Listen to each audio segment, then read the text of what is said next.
I got to thinking, the year was 2013. And it was August of 2013. And on this day, it would find me in a courthouse in Rockford, Alabama. Now, if you wonder who Rockford, Alabama is, you ain't ever been there unless you've been around these parts. You hear me? You can't get there from here. Google Maps, don't even have it.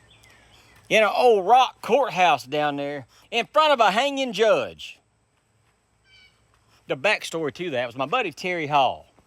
He called me back in May and said, hey, you want to go fishing? Yes. Now look, my outlaw days was way behind me. I had already found Jesus, had straightened my life up. I really had. I was fresh out of rehab. You want to go fishing? Yeah, I'll go fishing. We went down to Lake Mitchell, where I talked about many a times. Went there fishing, didn't catch a thing. All we caught was a sunburn. But I didn't have a fishing license. It didn't even cross my mind. Game warden pulled up. He said, you got your license? All I got's a driver's license. Oh, man, golly. Acting all friendly as he got that book out. He said, now, you can buy a lifetime fishing license for $450. I said, son, all I got's $4 in my pocket. That's my life savings. I'm trying to come up. So he gave me a ticket, and I didn't have the money to pay that ticket. I was working for my cousin, but y'all, we was poor then. We were. I mean, my wife was a full-time college student. I didn't have $350 to pay that fine. So I wrote it out. And I was going to go to Rockford, go to court, and get on probation and make payments. All I knew to do. Oh. And we got there. I went by myself. I got there and walked in that old courtroom. Gosh almighty. Old rundown courtroom, dark. Look, I mean, just feel like death. It just seems like death in there. Really, I had a feeling ain't nothing good ever come out of this place. And let me explain something to you. I've been to court many times, been convicted many times, been sentenced to the penitentiary. You want to be close to the front of the line. You want to be first on the docket, especially on a Monday morning. Maybe the judge has had a good weekend. Maybe he got some sugar from his wife. Really, maybe he had a good day at church. Maybe he had a meeting 3. You want to catch him early. You don't want to be like 8th or 10th or 15th. You especially do not want to be by one of these folks that says, I'm a sovereign citizen. Only God can judge me. They don't like that at all. And you're an idiot. Good for you for being sovereign, but when you're in the courthouse, you can say all you want, they ain't gonna do to you. They'll put you in a voodoo headlock and drag you and put you in a stony lonesome. Trust me. Well, I was sitting there amongst the convicts they brought in with the orange jumpsuits on. I was like, hey, it's my people. How are y'all? Y'all doing all right? The first person went up there, distribution of Oxycontin. Hot dog. The second one come up, distribution of controlled substance, possession, intent to distribute. Dog, I've been there, son. That's 5 years right there. That's a nickel. That's a nickel right there. That's a nickel. About the 7th person that I really, really remember was an old lady. And she got up. And she was on a walker. Not like real slow, but on a walker. She went up there and they read the charge. Distribution of Oxycontin. I looked at everybody around me and said, boys, I hope y'all brought y'all's life jacket because we all going down the river today. He is pissed now. It's over.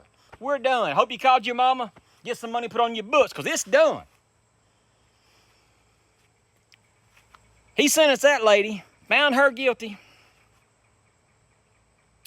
and the judge stood up. He stood up to address the court. Of course, everybody was just like, look, you can play outlaw all you want because I was an outlaw amongst the outlaws now. But when the judge stands up and starts talking, you best hush. And I always have.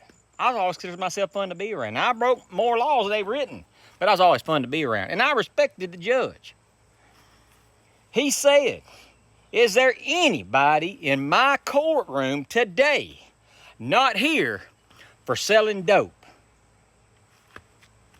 And everybody started looking around because every one of them in there had sold dope. Every one of them. Except me. I said,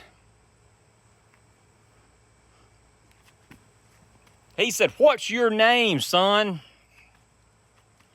I said, "William and William Andrew Conway." He said, "Come up here." I had jumped several spaces in line. But see, they have your record. And he opened my jacket and saw that I was a 2-time felon. I could tell by the way he was reading. But I was in there for illegal fishing. And he said, "Says here, you got caught fishing without a license." I said, "Judge, that was an honest mistake. It really was. This is before I got a pardon. It was an honest mistake. It really was. Just didn't think about it." He said, "The fine is $350. Are you prepared to pay that?" I said, "No, sir, I'm not." I said, "I'm working." I said, "I can make payments on that. Maybe go on probation. Maybe send my payments in, but I'll make the payment." And he thought for a minute and he pondered on it. And he looked out at all the fine citizens in the courtroom.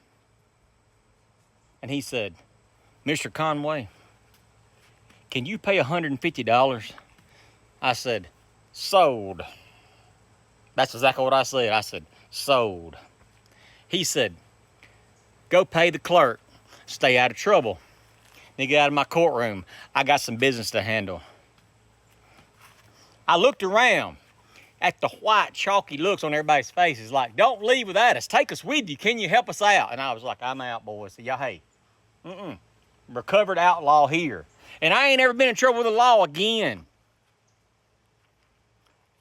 I've been back through Rockford one time, and I blowed the red light getting through there because I didn't even want to stop.